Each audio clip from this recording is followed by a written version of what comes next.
Este mensaje fue dado por el hermano Watchmani en 1934. Le preguntaron qué significa caer de la gracia de Dios. En Gálatas 5:4 nos habla de esto.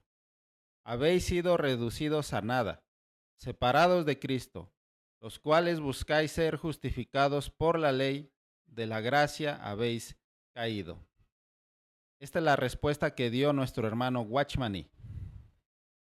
Existen varios libros del Nuevo Testamento que se asemejan entre sí, como por ejemplo Efesios y Colosenses, o Gálatas y Romanos. Esta similitud se debe a que un libro presenta el tema desde un punto de vista, mientras que el otro lo afirma desde otro. En Efesios se nos dice que la iglesia es el cuerpo de Cristo, pero en Colosenses se presenta a Cristo como cabeza de la iglesia. En Romanos vemos que la justificación se recibe por la gracia de Dios. Se basa en su justicia y se obtiene mediante la fe del hombre. Mientras que Gálatas, por otro lado, dice que el hombre no puede ser salvo por la ley ni justificado por las obras. Romanos nos dice lo que es la verdad y Gálatas nos muestra lo que no es. Si sabemos que no es la verdad, comprenderemos más claramente lo que sí es. Los creyentes de Galacia tuvieron un buen comienzo porque ellos fueron salvos por fe. Sin embargo, surgió un peligro entre ellos. Algunos decían que aunque el comienzo de la salvación del hombre era por la fe en Cristo, por el mover del Espíritu Santo y por la gracia de Dios, una vez que uno es salvo, tiene que agradar a Dios cumpliendo la ley y tratando de obrar lo mejor posible. Si usted le pregunta a alguien cómo fue salvo, sin duda esa persona le responderá que por fe. Pero si le pregunta cómo agradar a Dios, la misma persona le dirá que actuando rectamente. Esta era la condición de los creyentes de Galacia. Pensaban que la salvación se recibía por la fe, pero que para conservarla tenían que cumplir la ley. También creían que primero debían circuncidarse y luego cumplir los preceptos del Antiguo Testamento.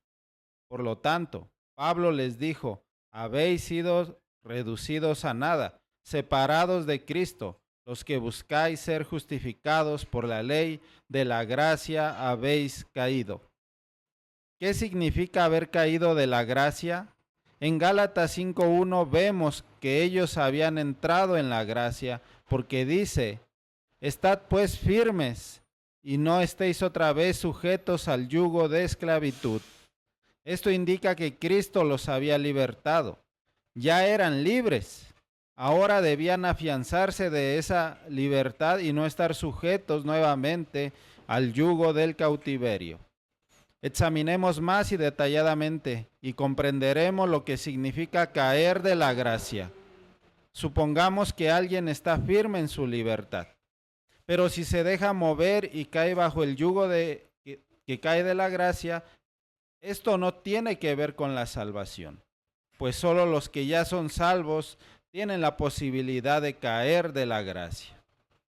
Cada persona salva obtiene una nueva posición y la libertad de un hijo de Dios en el momento que es salva. La libertad no significa indulgencia, consiste más bien en tener un espíritu libre ante Dios. No se nos exige esforzarnos por guardar los días que se observaban en la ley, ni mucho menos que seamos circuncidados.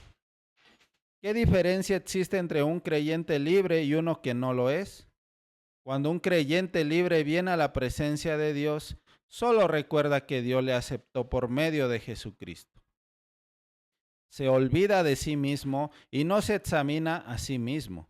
Simplemente tiene presente que se puede acercar a Dios por la sangre del Señor Jesús. Por esto, tiene confianza para entrar al lugar santísimo. Sin embargo, un cristiano que no es libre piensa que debe ser muy cuidadoso desde la mañana hasta la noche.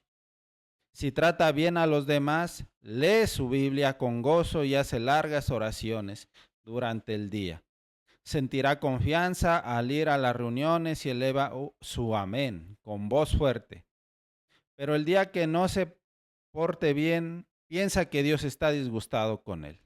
Esta clase de creyente siempre está centrado en sí mismo y se olvida de mirar a Cristo y lo que Él realizó. Piensa que Dios está contento cuando Él obra bien y que se enoja cuando no se comporta bien. Por consiguiente, desde la mañana hasta la noche, lleva sobre sí un yugo de hierro, el cual se compone de las leyes más estrictas que debe cumplir. Tengamos en cuenta que la libertad de la que Pablo habla no se refiere ni a la posición que tenemos ni a la salvación, sino al deleite diario de la libertad de la gracia que Dios nos ha dado como sus hijos. Esta libertad no es libertinaje, ni es poder hacer lo que se desea. Se refiere a la libertad que tenemos ante Dios, la cual nos fue dada por medio de Jesucristo. Si nos acercamos a Dios sin tener presente la sangre y contemplándonos a nosotros mismos, cometemos el peor pecado, pues hemos tenido en poco la sangre, la cual Dios valora altamente. Se nos dice en Hebreos 10:29 que es un pecado grave tener por común la sangre del pacto por la cual el hombre es santificado. La sangre es tan valiosa para Dios que la Biblia la llama la sangre preciosa. Si uno no pone su vista en esta sangre ante Dios, perderá el gozo de la gracia en esta vida. En Gálatas 5:4 dice, habéis sido reducidos a nada, separados de Cristo. Esto significa que la persona ha perdido las bendiciones correspondientes a esta vida. Una persona es salva y recibirá bendiciones en la vida venidera. Pero si no sabe vivir diariamente por lo que Cristo ha realizado, no puede disfrutar las bendiciones que Él ofrece cada día. El creyente que no es libre lleva sobre sí un yugo y vive como un esclavo, no como hijo. La Biblia hace un gran énfasis en la obra de Cristo y muestra que Dios nos acepta por la obra de Cristo y no por las nuestras. Así que cada vez que nos acercamos a Dios, lo hacemos basándonos en lo que Cristo es ante Dios, no en lo que nosotros somos. Dios valora a Cristo altamente, mas no a nosotros. Si nos conducimos mejor que los apóstoles Pedro, Juan o Pablo, de todos modos nos acercamos a Dios solo por Cristo, porque Él es quien nos concede acceso a Dios, no nuestras buenas obras. Nos acercamos a Dios por lo que Cristo llevó a cabo. ¿Cómo entonces debemos acercarnos a los hombres? Si decimos que nos allegamos a la presencia de Dios apoyados en lo que Cristo realizó, ¿importa si nuestro comportamiento es apropiado ante los hombres? Debemos brillar ante ellos, y si eso sucede, ellos darán gloria a nuestro Padre Celestial por nuestras buenas obras. Pero si nuestra conducta no es apropiada, no podrán reconocernos como cristianos.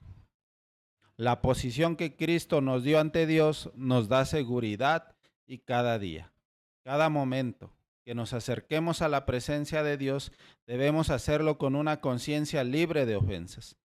Algunos creyentes tienen un sentido de culpabilidad cuando entran a la presencia de Dios, pero Hebreos 10:2 dice que no tenemos conciencia de pecado, por haber sido purificada nuestra conciencia. Una vez que nuestra conciencia es purificada por la sangre, somos libres para Dios siempre delante de Él.